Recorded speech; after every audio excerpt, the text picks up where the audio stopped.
So a little bit ago, Doorhall Games released this really motivational video that I highly recommend watching.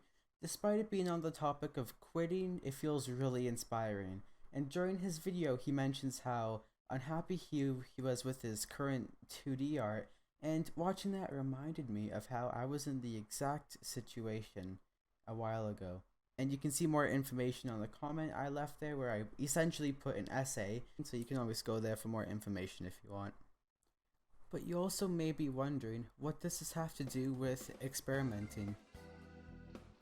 Well, a huge part of game development, or any creative hobby that is that you should be making something you enjoy making if possible. If you are working on something you don't like, then well, what's the point?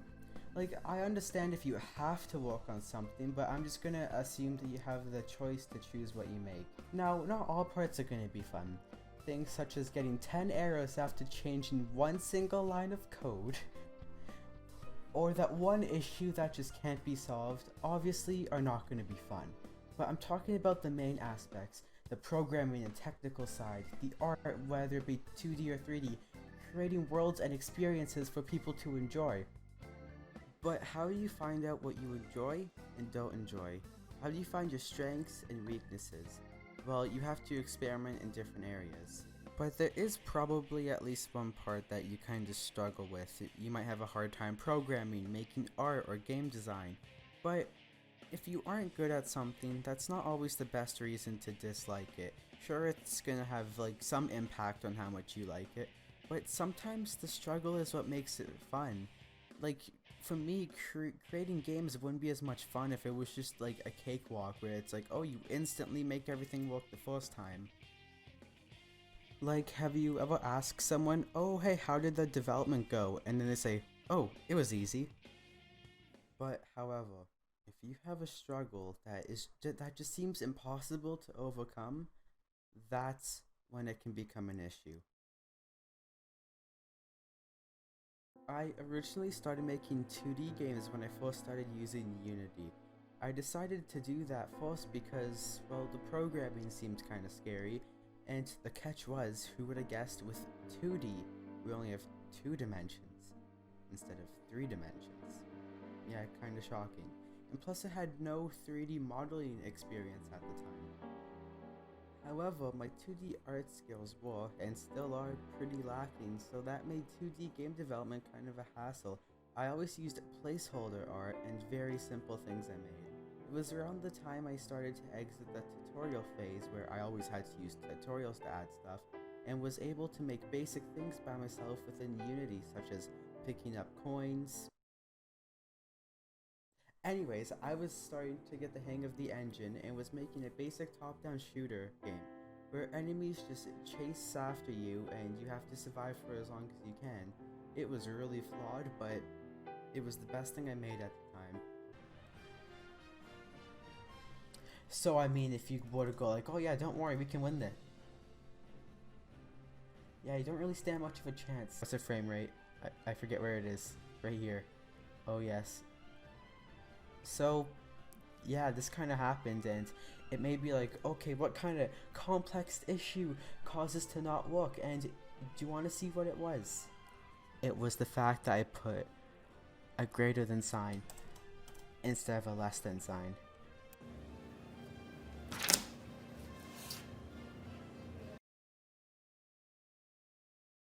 And after that, I started work on another top-down game using my new knowledge. I actually uploaded, I think, around 3 devlogs on this one, and was expecting me to continue with this game for a while.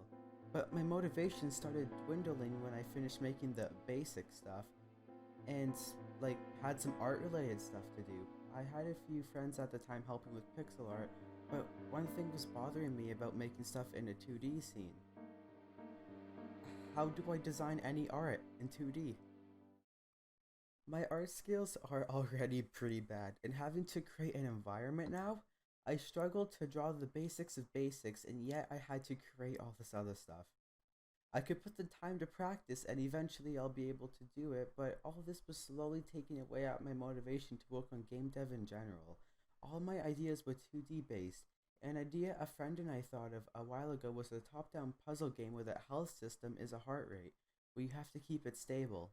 The plans were in 2D, and I was wanting to practice to make that, but around that time, the first Bracky's Game Jam of 2020 happened, and the theme was holes, and I had an idea, but it was in 3D. Dun, dun, dun.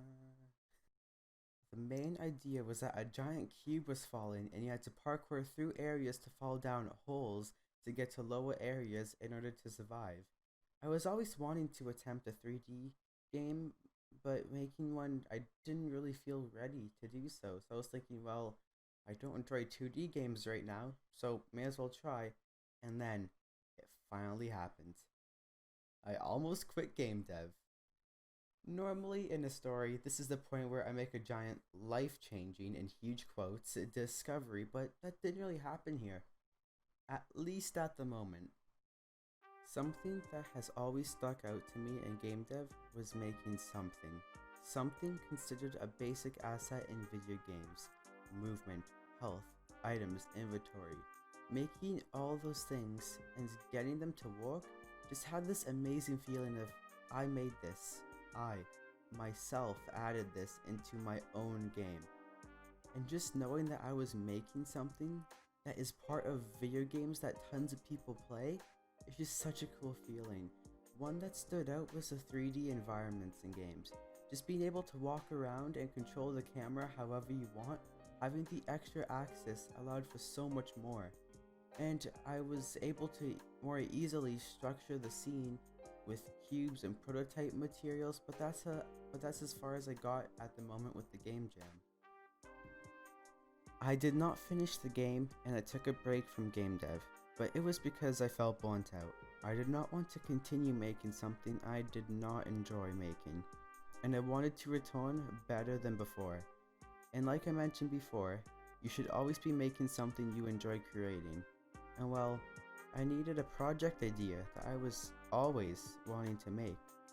And what better idea than the one I've been thinking about for the last 6 months, the Pulse idea.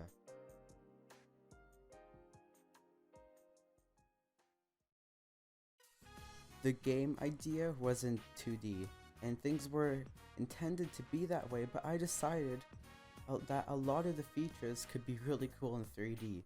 One of the main things was that there would be a drone that you control and that would help you solve puzzles, essentially being a second player but in a single player game.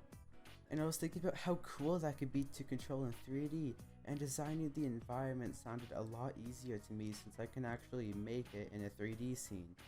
I also find I am a lot better at 3D modeling than I am with 2D art, so I'm going to be making use of that. I later started the project, and after a month of working on and off of it, I made a video on it and a few devlogs since. This is the most motivated I have ever been in game development. It might be a while until my next one, since I'm wanting to really add a lot before the next one, and now that I think back on it, I might have quit game dev, something I have wanted to get into ever since I was younger because of all that.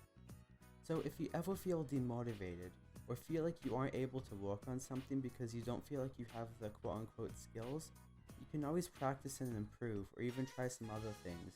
You never know what other abilities you may have. Another thing is that if you are passionate about something you are making, it will show in your work. Like, imagine if you had two school projects. One you really hated to work on, and the other one was about something you really enjoy. Which one would be better in the end? Which brings me to another thing that I think indie games have over AAA games. In indie games, you can almost feel the passion, love, and dedication that went into the games. Like the developer or developers really cared about it. They obviously do care about it in AAA games, but that feeling just doesn't feel near as present. I also recommend getting involved in a community. Everyone I have met has been really nice and also encouraging. That can also help when facing situations like this. Plus, game dev can get kinda lonely if you're just doing it by yourself, so talking to other people with the same interests as you really does help. Also, don't forget to take breaks and time for yourself. Your most important and valuable asset is your mind, and you need to make sure it's in a healthy and good position.